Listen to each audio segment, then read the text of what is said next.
আসসালামু আলাইকুম রহমতুল্লাহ। একই করুণ পরিণতি।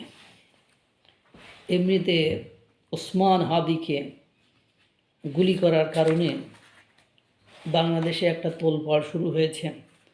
ভারতের 7 সিস্টার্স ভারত মারত দখল হয়ে যাচ্ছে। দুই দেশের হাইকমিশনকে তলব করা, ভারতের আপনার দূতাবাস ঘেরাও করা, তাদেরকে অশ্রাব্য অকথ্য ভাষায় গালিগালাজ করা, এগুলো চলছে। এর মধ্যে এনসিপির নেত্রী জান্নাত আরা রুমির মরদেহ উদ্ধার। যেই এই জান্নাত আরা রুমির হোস্টেল থেকে তার মরদেহ উদ্ধার করেছে, অর্থাৎ তাকে ঝুলিয়ে কে বা কারা হত্যা করেছে, না নিজে মরেছে, এখনও জানা যায়নি। এই জান্নাতারা সম্পর্কে আপনাদের একটু জানা উচিত।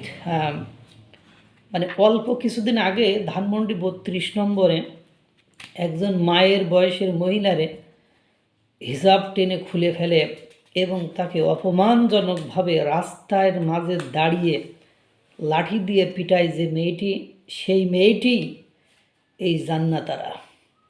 আজকে এই মেয়ের মৃতদেহ হাজারীবাগ থেকে উদ্ধার করা হয়েছে, কারণ মৃত্যু নিয়ে কথা বলা আমাদের নৈতিক দিক না, বা আমরা কথা বলতে চাই না, আমি বলতে চাই না, এটা সাংঘর্ষিক। কিন্তু যে পরিমাণ ওই দিন উদ্ধত্ত, একজন মা বয়সী মানুষকে পিটিয়ে দেখিয়েছিল এবং এক পর্যায়ে যে বলছিল পুলিশকে তাকে গ্রেপ্তার করে নিয়ে যাও পুলিশ,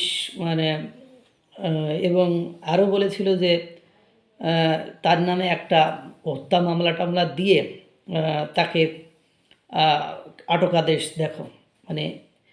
সেই মেয়েটি আজকে আত্মহত্যা করেছে না তাকে কেউ মেরে ফেলছে, এটা আমি বলতে পারবো না।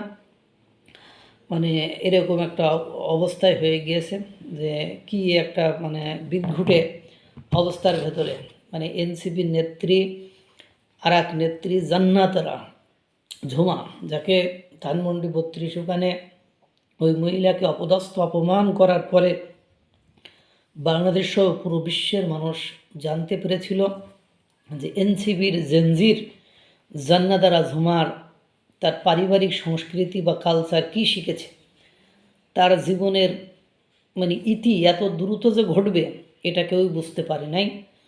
রাজধানী ঢাকার যে হোস্টেলে থাকতো হাজারীবাগ অঞ্চলে, সেই হোস্টেলে তার ঝুলন্ত দেহ পাওয়া গিয়েছে। এটা আত্মহত্যা না তাকে কেউ মেরে ঝুলিয়ে দিয়েছে, এটা ময়নাতদন্তের পরে জানা যাবে। এই হলো অবস্থা। এখন এটা আবার ভারতের ঘাড়ে চাপানো যায় কিনা কোনোভাবে কে জানে। দেখা যায় ভারতের ঘাড়ে চাপিয়ে এইবার আজকে বা কালকে দেখা যায় একেবারে ভারতের হাইকমিশনের যে হামলা করা হবে, 7 সিস্টার্সে ঢুকে যাওয়া হবে। কী যে চলছে বাংলাদেশে আমি কিছুই বুঝতে পারছি না।